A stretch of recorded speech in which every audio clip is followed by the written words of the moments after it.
Presenting with Foz, Chicago Bears in the midst. Rapping about football, no room for politics. From the Windy City, we bring the fire. This podcast hot, raising the bar higher. Touchdown after touchdown, we never settle for less. Breaking it down with Foz, we always bring our best. 1st and 10 with Foz, dancing the crowd, cheering loud and proud. Our spirits never bow. We rep that navy, blue and orange, no room for doubt. Chicago Bears legendary, no team can knock us out. No team can knock us out. Analyzing plays, stats on full display. Hitting hard like a linebacker, making our way. Foz leading the charge, taking us to the top. Chicago Bears legacy, we can never stop. Bear down, rise up.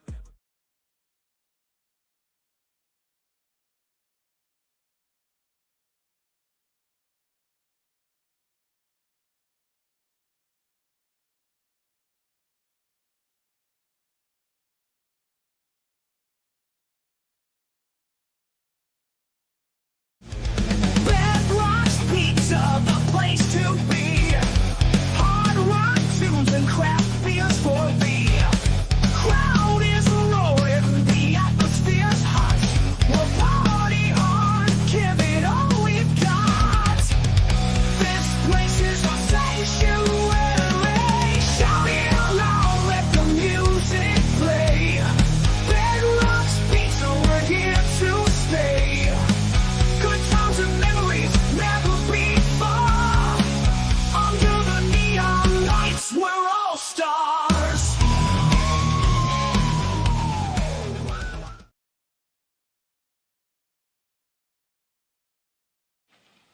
Holy shit!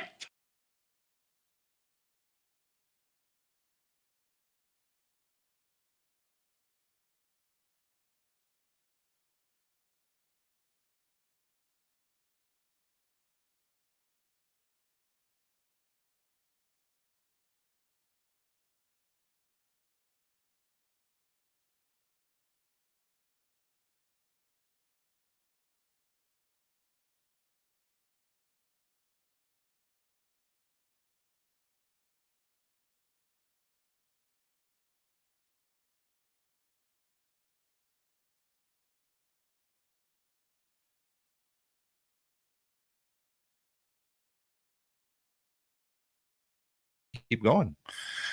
Yeah, 7-3, man. 7-3 is just completely outrageous, man. I mean, holy shit! I just cannot believe it. Bears fans, soak it in, enjoy it. Yeah, It's absolutely. been 2018 since we've been there. Jason Meehan, thank you so much. You know why. It just feels phenomenal, man. You know, we haven't been here in 7 years, and it's fun. You're excited for Sunday. You're not dreading Sunday. No. You're not dreading the offense coming on the field. You're excited to see what's going to happen next. You're anticipating plays. What's Ben Johnson going to come with next? It's just it's so fun watching football right now. I mean, I've always loved watching football, but it's so fun watching the Bears right now. It tastes a little better when your team's good. Yeah, and we're not used to that. No. Like we said last week, this is the first year we've done the show that the Bears have won more than 5 games. Yeah, that's insane. Which is just complete, absolute insanity. Ben Johnson's already won more games than Matt Eberflus did in 2 years. It's crazy. And another division win. We got our second division win. Let's talk about that. The Bears versus Vikings game. Started out a little poo-poo back and forth, a lot of drop passes, a lot of back and forth. Minnesota ended up going up 3-0. And that pretty much takes us to 4 minutes left in the second quarter. Yeah, it was rough. Yeah, back and forth poo-poo of both offenses, drop passes, bad plays. Caleb wasn't sharp early. There were also some really bad drops. DJ Moore. Looking at you. I talked to you. What did I say last week about DJ Moore? I told you I was worried about DJ Moore, man. But your defense held up, and it's also really good that the Vikings quarterback is really bad. Yeah. Bad. We're going to talk about that, dude, because I think that kid got a little bit too over-criticized, a little bit more. I mean, there was a lot. He wasn't great. He's bad. He wasn't He's great. not great. He's bad. McGonkwe ended up coming in 4 minutes left in the second quarter, making it 7-3.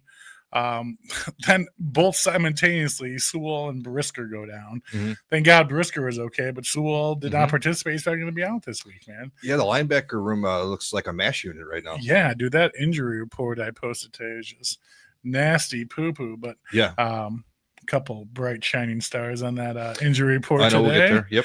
A couple bright shining stars.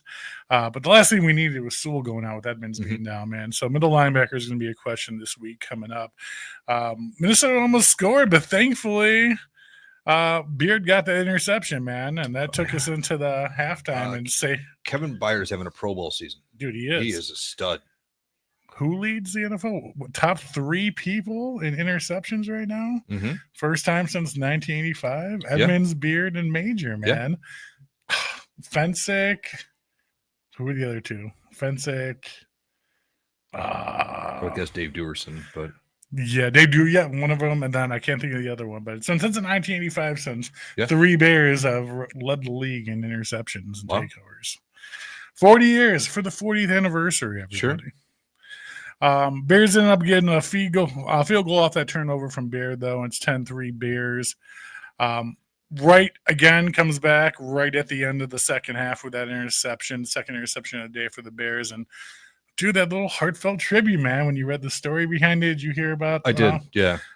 His coach died in a school shooting. Mm-hmm. And I guess his father had passed away while he was in school, and his coach pretty much took him on as like under his wing and like took him in one of his own, man, and played a dad role in the guy's life. And you see him get down on that knee with that second interception, dude. You can see how emotional it was for him. Yeah, and I heard him after the game too. Yeah, I know that guy coached for last U. I know some too. Yeah, that's terrible. It's just ridiculous. Yeah. So I mean, yeah. School shootings, we're not even talking about it, but obviously a way to go out for an older man, especially a teacher, a coach, someone like that, dude. Absolutely horrible. Given time and volunteer to help a lot of underprivileged youth. Yeah, it's terrible.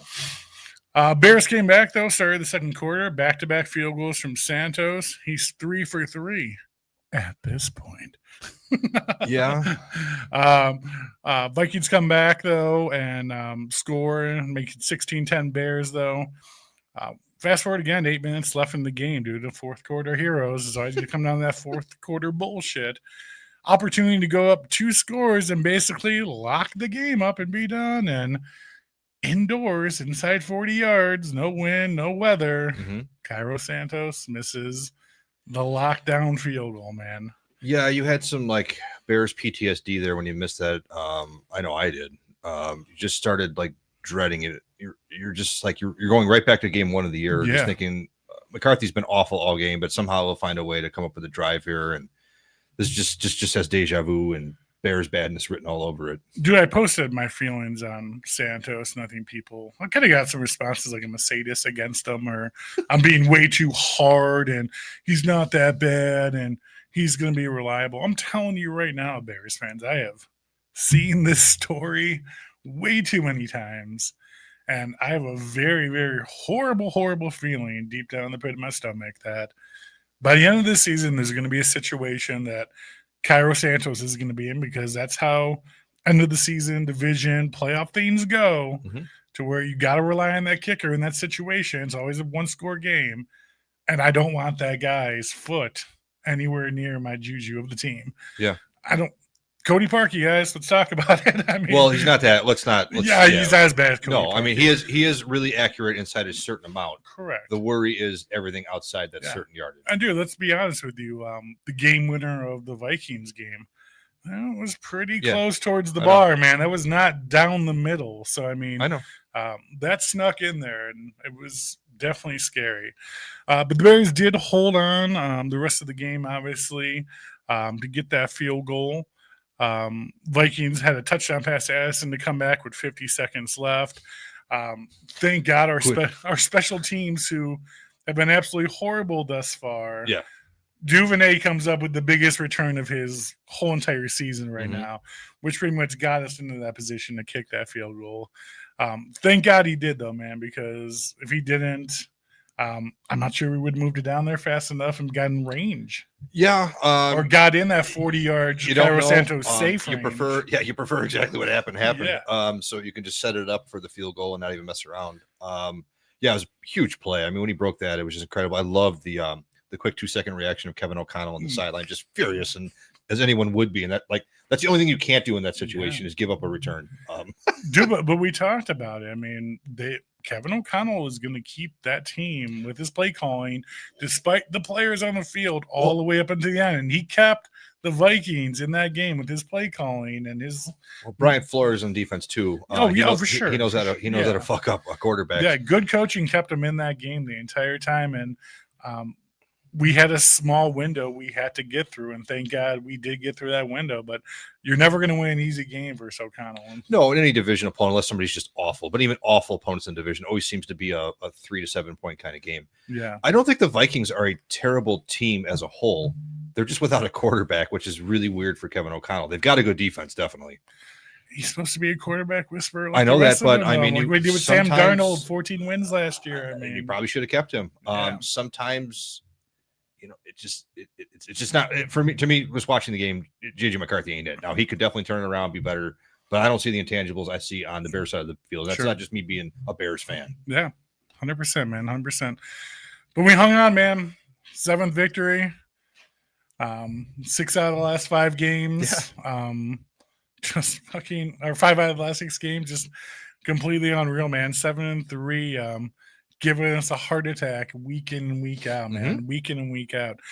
I just need that win by 14. Yeah, we all do. We need it, dude. I mean, the Bears need that sufficient win right now, man. I just don't see a lot of that coming other than maybe the Browns and the and I'm I'm not saying they're going to lose all these games on out, but you got playoff opponents, divisional opponents, tough teams from other other divisions. Yeah. You buckle up because I think it's going to be a whole lot of that from here on out. Buckle up, Bears fans. We got 8 games left. That's going to be pretty. 7 games left. That's going to be pretty intense. Yeah. All right, dude. You're coming home, playing the Steelers. What are you doing? What's up with DJ Moore? What are we doing with DJ Moore this week? Like, what's his week look like? What's those conversations? I mean, what do you say to him? Nothing. He's supposed to be our number 1 receiver. What do you mean nothing? Like after the last couple of weeks he's been questionable, man. I don't know. I think you're reading more into it than I am. He dropped a pass. He looked bad. Well, he dropped that one pass, but then the one he did catch was like a drop, miraculously still catch between his legs at the end. I just don't know what's going on with him, man. I always say it's something going on, right? I don't know. I mean, he doesn't talk a lot. Like, so I'm not like, he's not a locker room cancer from everything I've ever read. So I don't know. Maybe he's just having a bad couple weeks. I'm not worried about. I want to see him having fun in a Good, Better, Best video. I haven't seen him in the Good, Better, Best video having fun, man. You know what I mean? Yeah. Like, I think by nature wide receivers are kind of weird. I mean, you think about the position they play. Sure. Their position relies on them, standing out to someone. So I mean, you know what I mean, for them to even be involved in a play. So I'm not worried about it. I'm really not. I hope it's nothing. I'm with you, and like to hope that it's nothing. It's like not to worry about. He's gonna come back this week and ball out, but it's just like the last 2 weeks, man. Like the prior week and this week, it's been concerning in my eyes with DJ Moore. Like I feel like these rookies are vibing a lot more with Caleb Williams. You're seeing a better connection, a better hookup. We've seen this, time immemorial with quarterbacks and wide receivers, no matter if it's the best quarterback ever with the best wide receiver ever. Sometimes they just don't gel right together. So maybe this is just one of those situations where DJ likes it a certain way, Caleb plays a different way. They're just not going to gel perfectly together. Even with Ben Johnson's play calling, man, a lot of DJ Moore plays have been putting him in the danger zone, man, as far as up the middle, big hits, a lot of aggression on catches he's been having to make. So maybe he's pissed off about that. I don't know, man, but I hope he bounces back, dude. DJ's been a worry in my books, though.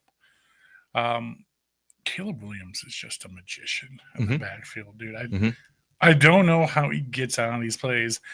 Everyone who loved Justin Fields, he's Justin Fields who does that in the backfield, but then stays in the backfield 80% of the time and then makes an awesome pass after bouncing around. So it's like you got that illusionist of fields Yeah. in the backfield with being able to dodge the offensive line collapsing, but then just not running the ball and be able to find that open receiver. It's just so awesome to watch, man. It is. Yeah, he's extremely elusive back there. You know, I saw some of the Steelers practice video this week with them trying to having their scout team quarterback try to just even remotely imitate. How do you prepare, man? You don't. I mean, you don't. You know, you can't. You can only account for so many things on the field, and usually, unless you're going to run a spy, you're not going to account for the quarterback all the time. But yeah, the way he just gets out of sacks, but then, like you said, his ability to throw on the run, he hasn't totally taken the next step where it's always accurate, but you see it. You see flashes of it in the cannon for the arm. And yeah, just his complete ice water in his veins when it comes to any kind of situation where they've got to go out and get a score or get a drive. And I know he didn't really so much in this one, but yeah, he made some incredible throws again this week. But I also think this was one of those weeks where you didn't need him to throw for 400 yards. Like against that defense, you just kind of needed him to not fuck up. Yeah, like against the Vikings, because they don't have a great offense. So just don't fuck up and let's just play our game. Let's utilize the run a lot more. Let's rely on our defense a little more this week. And Caleb, just get out there and play good, but don't turn it over. You read my mind. That's why we do this show, Maxwell. The last 2 weeks. So the prior game, too, I expect him to come out more of a run game in bad weather. Mm-hmm. And again, this week, dude, we got the dual running backs going with Swift and Ngakoue. Mm-hmm. They're doing awesome, man. They're playing well off each other, but you still see them focusing a lot more on the pass game than anything else, which I'm not upset about. The pass game's fun, and I know you got to have a top-notch pass game to be a champion in the NFL nowadays. But with the yardage, Swift and Ngakoue getting like yards per carry, dude, like give these guys the ball a little bit more, man. Keep that clock on your control. Give that defense a longer rest, man. I want to see more running out of the Bears, which I never thought I'd say in my entire life. But with the current run team we got, man, keep it a little bit more on the ground, especially with when we were having pass issues in the first 2 quarters, dude. Like, no doubt, stick towards the ground a little bit more. No doubt. But if Caleb was a little more accurate in those first 2 quarters, we're up 3 touchdowns. You know what I mean? So I think what Ben Johnson's seeing is now the Bears have one of the top rush offenses in football, which is insane from where we started the season. Yeah. Teams are really starting to key in on that Swift, more. The first 4 games, barely over 100 yards. Yeah, we were talking about we don't even have a running back, and now we have one of the best running. Yeah, we're trading for It's crazy how fast stuff shifts in the NFL. But I think what Ben Johnson's seeing is that opposing defenses are looking more towards the Bears' run defense. Yeah, Bears' running game. So they're basically saying, Caleb, you come beat us. Yeah. If those long field passes start hitting, they're going to. You're going to see more 14 and 17-point games. So I just think this was one of those games where you had more opportunity to throw early. He was a little inaccurate, so you kind of went more 50-50 than an out. Last couple of games, minus some of the bad calls and the drop passes, you're up 14-21 points on the team going into the second quarter. Yep. So I totally agree with that, man. They're right there. We're winning. Yeah, they're winning. But they're winning. We're right there really winning. They're winning as they're learning. They're winning as they're growing. It's a really good thing in the NFL to be able to have a coach still got a lot of young guys he's still teaching, but you're still finding ways to win games now. That can only be a damn good thing for the future. We get off the bus running, man. So get off the bus running. What up, Chris? Yeah, dude, super excited though. Super excited. Another thing I want to see besides the run game coming up, dude, is I'm really liking. This is what I was planning to see when we drafted Colson Loveland first round. Colson Loveland and Cole Kmet, dude, playing off each other, having those cool tight end sets out there with the play action, dude, and the rolling pocket, man. I mean, there was a couple plays where he was going back and forth between them this year. I was like, oh yeah. Kmet one side, Loveland the other, dude. Like, start utilizing those monsters, dude. Okay. They're young and they're both 2 top tight ends, in my opinion, in the whole NFL. Like, start utilizing him, and like Loveland's starting to kind of jump above Kmet a little bit. I think he's starting to learn how to use both. I think Cole Kmet works better as they're using him right now, more as a blocking guy and more of as a your drop down receiver. If the play's not looking good down the field, you're looking for Colson Loveland to be more your wide receiver type. Sure. You want Colson Loveland to do what Cole Kmet did last year because he's going to be better at it. 100%. You want Cole Kmet to do exactly what he's doing right now, and it's starting to gel. You're even getting, the tight ends nowhere heard of. Smythe was involved with a couple plays this week, a couple passes. So, Yeah, definitely. You're definitely seeing it more and more with these both rookies. One play that made me laugh this last week, and I was like, what was that even all about? Where they brought Travis Homer in, and he just got completely destroyed in the backfield, and then you just never saw him again. And now he's on the injury list. Yeah, well, he's dead. He's dead now. We'll never see him again, everyone. R.I.P. Travis Homer. Yeah.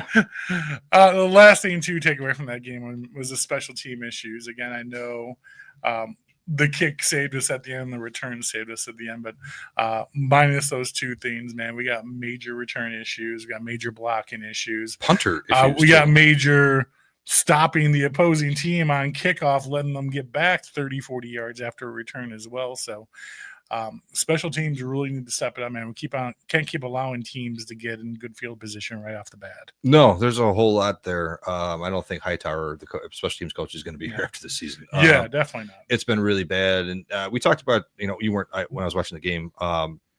Torrey Taylor is very inconsistent too as a punter for somebody you drafted in the 4th round. Yeah. All I heard about is he has the biggest leg in the history of mankind. And we were 70-yard punts is what we were expecting. And he does sometimes. But man, he's got a lot of shanks in there too. That's a little worrisome. You spent a 4th round pick for that guy, so hopefully that improves a lot more too. Pounding too many Fosters before the game or that something. Could be watching too much Bluey or something. All right, ladies and gentlemen, Bears travel back home this weekend, facing a 5-4 first place AFC team with the Steelers, who brings with them our best friend forever, Mr. Aaron Rodgers, who we don't know yet as of today if he's playing on Sunday. Apparently he has a fractured left wrist. It's not fractured. It is fractured. I don't know. It's something not good. It's something very Aaron Rodgers-y. But the Bears-Steelers is an old traditional rivalry, too, that kind of died down over the years. But going traditional into the past, the Bears-Steelers have always been a big thing. And the Steelers have only won one time at Soldier Field in quite some time now. So let's keep that going. But tonight on the show, man, I'm super excited. I have one of the coolest Steeler fans under the sun, in my opinion. If you guys have been to a Steelers game, been tailgating, been to any of the drafts, anything like that, watch the Steelers game, I guarantee you saw him on TV. One of the coolest guys ever, and he's doing only his 2nd podcast tonight. 2nd podcast. He doesn't like technology, but he said the Foz asked, and he felt bad, and he couldn't tell me no, so I appreciate him coming on. Everyone, welcome to the show, my guy, my friend, Mr. Steeler Mascot Troy. Fozzie Bear, what's poppin'? What's going on? Maxwell Haas, it's nice to meet you. Coming on the show, sir. This is my buddy Maxwell, the co-host of the show. Yeah, thanks for coming on, man. Oh, yeah, I couldn't say no to Fozzie. Oh, stop it. First and 10 tailgate, well, and let's be real, I love TN. TN is just the field general. And I didn't want to upset her, so I couldn't say no to you. You wouldn't like her when she's angry, sir. I can assure you that. You wouldn't like her when she's angry. She scares me when she's happy. Well, Troy, I appreciate you coming on the show today, man. And tonight's all about you, man. I love spotlighting our guests, our super fans, and you're one of the coolest who've been doing it for so long for the Steelers over there, my friend. So let's talk about where it all began, my friend. You've been in this game for quite some time. Steelers fan, super fan. How long does it go back, man? Steeler fan since birth or what? Oh, yeah.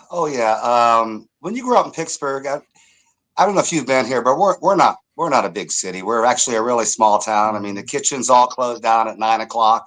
You want to get something to eat after 9 o'clock, you got to go to McDonald's. And that's how small our town is. We're not much bigger than Cleveland or Green Bay, actually. And there isn't nothing to do here except go to games. So that's part of the culture.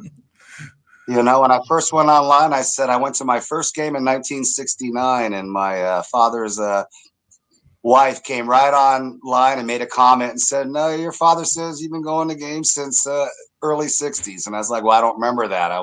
Wow. I remember 69 because we drafted Joe Green and Terry Hanratty, and that was a big deal locally that everybody was talking about. And I was playing Pop Warner, so I actually understood the game.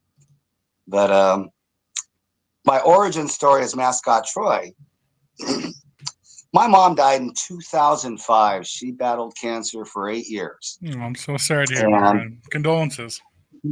Yeah, thank you. And we had our last conversation, and at the end of it, she said, "Is there anything you ever wanted to do? Really, really, really wanted to do, but you're worried about the cost. You'd worry about what other people would say. You're worried about work. You're worried about anything." She said, "Fuck it. Do it. Do it now." She says, "If you can't do it now, start preparing to do it now so you can do it soon." And she said, "In this amusement park of life, you only get one ticket." She goes, "Are you going to ride the teacups or the roller coaster?" She said, Hell yeah, "I didn't man. raise you to ride the fucking teacups." And so, I always wanted to do this, but I had no idea how, when, or where. And well, you figured it out, my friend. I can tell you that much. It just evolved. Well, the day he was drafted, everybody was telling me I look like him. And I was like, no, I don't. First of all, he looks like me. I'm 21 years older than him. I thought that hair was real for the longest time. I'm going to be honest with you, man. When you took it off, I was like, whoa, I didn't see that coming. Yeah. Well, technically it is real. It just God didn't give it to me. I bought it. There you go. You own it. It's your goddamn hair. But anyway, it all started. I don't know if you ever heard of Myron Cope. He was our longtime announcer. Yes. He very real Yinzer. Yeah, real true old school Yinzer. And they had a special Myron Cope night after he retired. And that coincidentally was the first time I was mascot Troy in October of 2006 for the Halloween game. And, at the time, you don't think it's anything. Yeah, it's just we're a Halloween town, so there's just thousands of costumes, and so I'm just one of them. And then, so I would only do it for the Halloween game, which happened quite often where we were on TV that weekend. But anyway, it just grew to the point where, and I did it on the road quite a bit because it's just fun going on the road. I don't have to tell you, it's the best. Yes, sir. Traveling just away evolved. games ain't much better, man. Meeting the fans from the other team, the other tailgates, the other stadiums is nothing like it, my friend. No, I agree. Every time I walk out that door, I always, I thank the Lord for the blessings He's given me, and to use the gifts He's given me for others, not myself. But then when I walk at that door, I want to see old friends and make new friends. Hey, and that's my goal, always. my friend. And here we are tonight, my friend. If I didn't get to meet you, we wouldn't be here tonight having a good time. You wouldn't be out there spreading your love and spreading your story, my friend. So definitely one of my friends. Definitely one of the coolest guys I met so far. No offense to anyone else I met, but Steeler Troy, you're up there, my friend. You're up there, my friend. So you started doing the whole Steeler Troy thing when Troy Polamalu obviously got drafted. Obviously you guys look very similar. That's for damn sure, especially with your wig on. Now at this point, how long have you been a season ticket holder for? I don't have season tickets. You don't have season tickets? Do you still go to every home game, or do you have like a hookup for tickets? I go to every home game. It's kind of mandatory, and as many road games as I can. And so last year I set my personal record, and I went to 15 out of 17 games. Oh, wow. That's awesome, man. That's awesome. So me and Steeler Troy talk all the time. So Steeler Troy, you're obviously a retired man living his dream at this point, correct? Oh, absolutely. When I retired 9 years ago, and I bought a house walking distance to both stadiums. Just the best, man. Just the best. So I told Steeler Troy before the show we were talking to him, like, dude, you're living my dream. Like you got about 20 some years. I mean, a little bit more, but I want to retire, and all I want to do when I'm retired is just go to sporting events and just have a great time and hang out with other people and meet people from the other team and party it up and have such a great time. And you're definitely living the dream, my friend. It's you know how life is. You make plans and they always get thwarted somehow or another. And this is the plan that's always been my dream. And I'm very lucky and blessed. And so I always try to pay it forward. You know, it's and never take it for granted. You know, Hey, we're always blessed when we lose. see you, man. Everyone who meets you always has a good time in Steeler Troy. I can tell you that. No, there's no complaining happening. That's for sure. Oh, life's too short, man. You know, we lose a super fan every year. Yes, sir. Yes, we You do. know, We just lost the uh, Ravens. The Ravens guy just a few months ago. They had a nice little condolences to him. Hot Tub Sue just passed away recently from the too, Lions. Yeah, exactly. yeah, dude. I'm telling you. Yeah, exactly. And so, you know, when you're retired, it's easy to be a Zen master when you're retired. It's a hell of a lot harder when you got to work with Jagoffs 8 hours a day. No, I can attest to that. Very true. But just to go back a little bit, those the words your mother gave you, that's really striking, and it's really true that we should all really strive for that, especially in today's society and how the world's going. It's really good words. Yeah, you wake up tomorrow, man, and turn on the TV or read the news, pull up the social media, and you don't know what the fuck's going to happen nowadays. So definitely, man. Glad you're out there living your dream, man. That's all that matters. And you got to achieve it, and that's the most important, man. No regrets, right?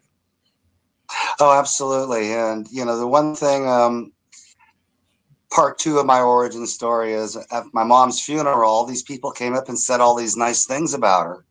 I mean, it just kept going on and on and on. We rented the church for 2 hours. We had to pay $2,000 more to rent it for 2 more hours, so everyone could say these nice things, people I've never met. Yeah. And I, you know, I went home, looked in the mirror, and I said, "Am I going to be remembered like that?" And it's like, no, I'm living my life for myself, and I'm having a hell of a good time doing it. But am I going to be remembered like that? And so I've spent the last 20 years trying to live my life for others in memory of my mother. Oh, man. That's really good sentiment. Well, I can assure you she's very proud looking down on you, my friend. Very proud looking down on you, sir. Having a good time living it up, man. Oh, she was fun. There's no doubt about it. I am my mother, exactly. You know, she's the life of the party. And when we went to the executor, when it was all done, he handed each of us a book, and it was called "How to Deal with the Loss of a Loved One." So I opened it up, and she had a handwritten note, and it said, "Remember, honey, when you live, I live." Aww. And I didn't even have to read the book. That's all I needed. Yeah. I still haven't read the book 20 years later. You got the best Cliff Notes possible. Yeah, you got the Cliff Notes of your mom. Great morals all around, friend. Great friend morals all around. So Steeler Troy, when you're at the stadium, my friend, obviously, you're a fan favorite. Give me the walk through the day in the life of Steeler for Troy game day. Getting ready at home? Do you get ready at the tailgate lot? You're partying with the Yinzer mob. You're all dressed up. Walking in the stadium. I know you're taking a ton of pictures, tons of fans. So give me the walkthrough of the day in the life of Steeler Troy during a Steelers game. Well, it starts Friday night. And my man. Typically, I have a super fan from another team stay at my house. Yes. It saves them a ton of money. We're walking distance to everything. Yeah. And I got a big house and I live alone. And like Dolphriki from Miami and Jared and her brother will be staying with me. I can't believe she's coming to Pittsburgh in December. I mean, it's cold here. Yeah. It's cold. Dude, Allie and her husband, everyone, they travel well. I'm actually friends with Allie as well. She's been on the show, man. She does not play games, dude. She is a traveling little Dolphins fan girl around the entire U.S., man. So she does it right. Yes. I actually have Shuffling 85 is coming in this weekend, staying with me from Mississippi. So he'll be at the tailgate this weekend with us too as well, my friend. So you got to open up those houses to the away fans for travel, man. I do the same. I absolutely love it. So, yeah, so when they show, I consider myself the ambassador for the Steelers or for super fans. You know, I want you to come to Pittsburgh. I want to show you the best time ever. Our town may be small, but on Friday, Saturday, and Sunday, it's like Manhattan down here because people come from all the suburbs and they come to Pittsburgh to party. So, and it's just it's bumper to bumper traffic. It's a zoo. It's exciting, and then it dies down like Green Bay on Monday morning. And so when they come here, I want them to have the best time ever. So we go out Friday, and then we'll go to the Steel Pride family. They're also the affiliate to Fans United. That's Yes. Aaron and Jamie Sands. They host a meet and greet party on Saturday night. So on Saturday night, we'll go there. And then Sunday morning, I usually get up with about 4 hours sleep at the most. And we head down to the tailgates around 8 in the morning. And I never take pictures. I just ask people to text them to me. And out of, 500 pictures, maybe 10 people will text me pictures. And that's what I post that week. You live in a lot of people's phones, my friend. You live in a lot of people's phones. That's for damn sure. So you're coming down this weekend for the Bears game, my friend. Is that correct? We're going to be seeing you on Sunday?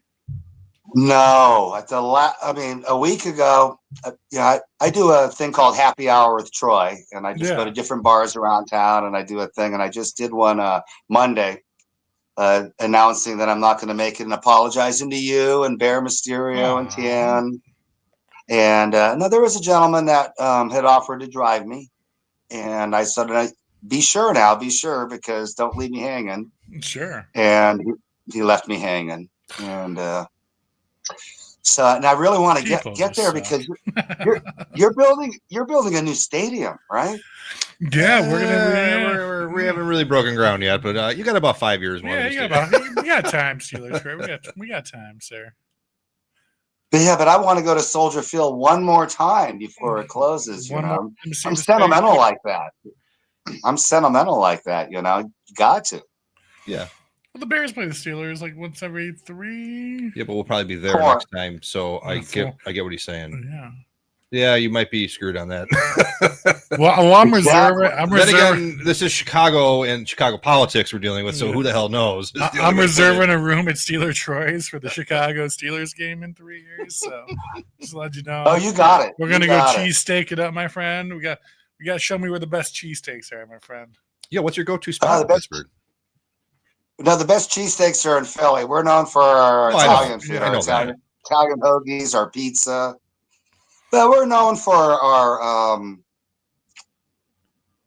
Permani Brothers is not. It's kind of like Pat and Gino's. It's good, but it isn't the best. Like Pat and Gino's in Philly. It's good, but it isn't the best. And but we're also known for like hunky food, like pierogies and But that's really not what you go out to eat for. You go out to eat for Italian food, and we're hard to beat when it comes to that. Italian food is a big thing in Pittsburgh. Oh yeah. It's definitely. I grew up right across the street from Minio's Pizza House, and the New York Times did an article this year of the 15 best pizza houses in the world. I saw that, wow. And only the 4 from the United States made it, and Minio's is one of them. And I'm not surprised. Wow. It's that good. And that's right by your house? No, it's where I grew up. I grew up across the street, but it's only 3.5 miles away. Nice. So what's the special dishes there? What's the go-to? Just the pizza or it's everything, I take everybody that comes. So Philly sports guy, Big Dog Willie, every time they come to town, they want to go there. And Philly sports guy comes here, and I go there 4 or 5 times a year because, as far as I know, we're the only ones who do our persona at all the games. Yeah. I do the Pirates, the Steelers, the Penguins, and the Pitt Panthers football. That's awesome. So I'm down at the stadium a lot, and people say, "How do you do it?" I said, "Well, I just live right over there. If I lived out in the suburbs, I wouldn't." So we're playing the Eagles on Black Friday next week, and I'm actually working on getting Jamie to come on the show next Tuesday, my friend. So putting a good word for me. Trying to get a Philly sports guy to be our guest next week. So I just reached out to him. I haven't heard back from him yet. Well, I just talked to him this morning, actually. So now that we brought up Jamie, he's got this really cool event planned for the draft this year, and so what he wants to do is have a big poker night at this bar that's a really good friend of mine's, and it's actually the Eagles bar here in Pittsburgh. Oh, wow. Yeah, because you guys are hosting the draft this year, correct? That's right. And so, Hell yeah. yeah, Jamie will be staying at my house. Big Dog Willie will be staying at my house. They're my two brothers in the league. Hell yeah, big boy's And big guy. we just seem to roll exactly the same way on the same wavelength and over a 3-day period. And it's so easy just hanging out with them because we can all relate. But so he's hosting this charity event, and it's a $500 buy-in. Ooh. And he's looking for one super fan from every team. Now it's going to be Ooh. Wednesday night, the night before the draft. So if you want to participate, you can't come in on the day of the draft. But it's all being set up, and we're talking NFL Films filming. We're talking local KDKA. We're working on awesome. ESPN. And we're looking for one super fan from each team. And then we're going to have a local Mobster secret personality. poker room. All the super fans. That sounds badass.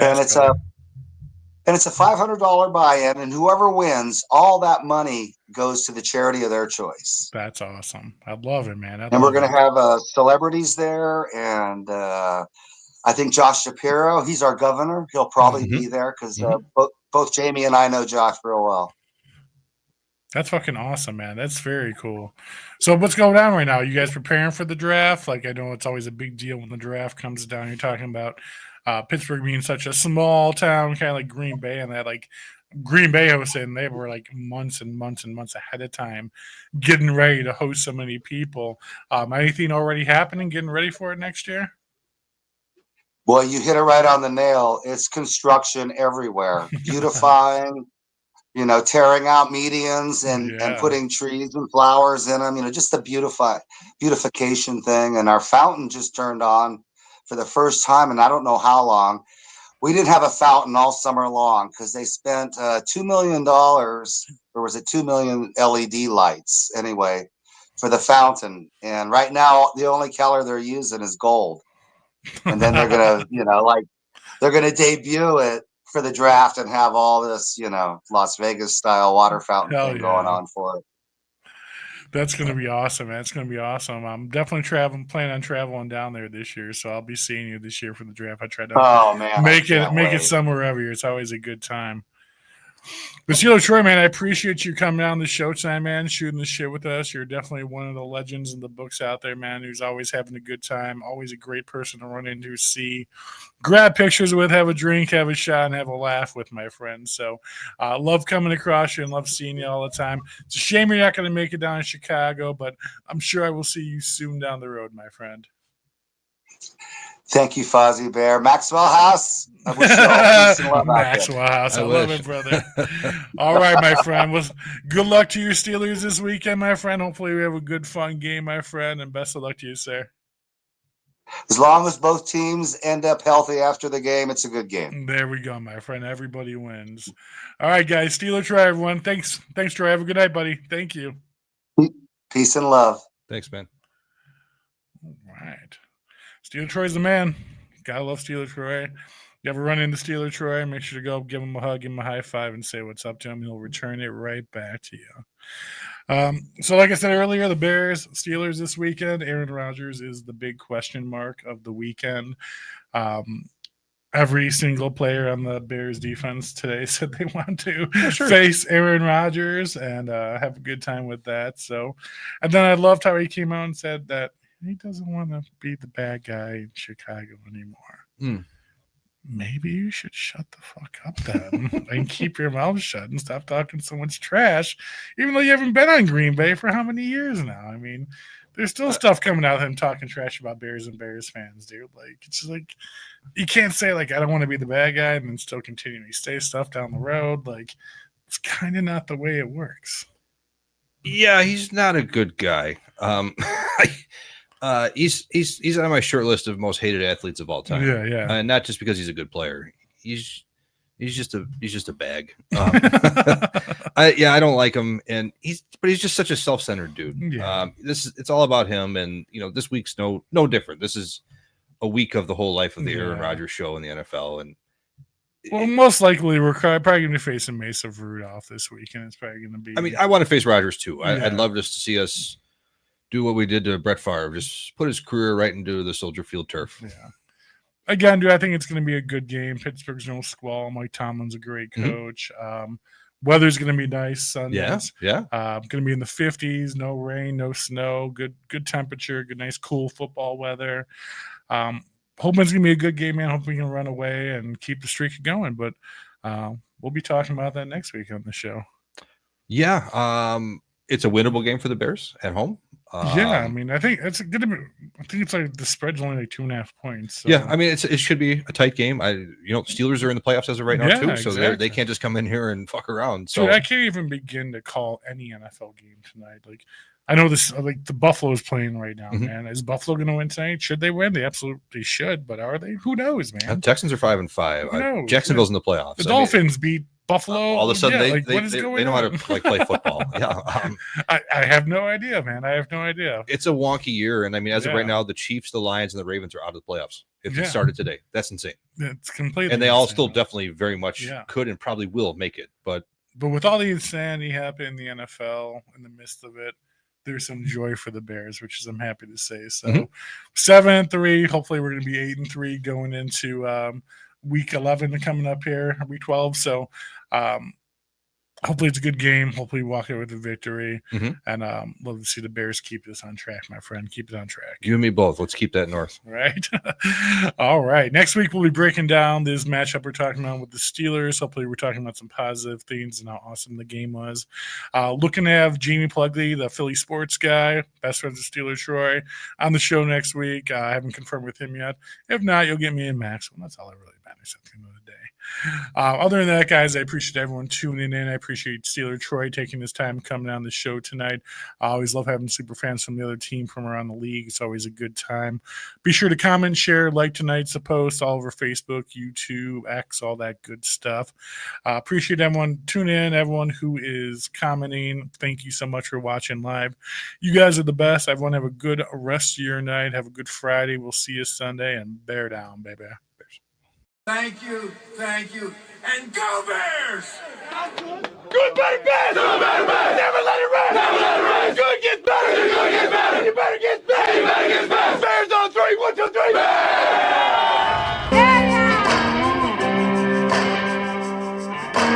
Out in the Windy City, well, the Bears are on the prowl. Soldier Field is a rocking, man, and the fans are getting loud. With a legacy of legends from Peyton to Buckus, the Navy and the Orange are in charge, man, and victory we trust. Tailgates and touchdowns, it's a Sunday affair. Grilling and chilling, excitement's in the air. That defense is a fortress, the offense takes flight. On the city lights, they're battling with all their might. They're down, monsters of the Midway, looking for a fight. They're down, they're not just any team, they're football stars and stripes.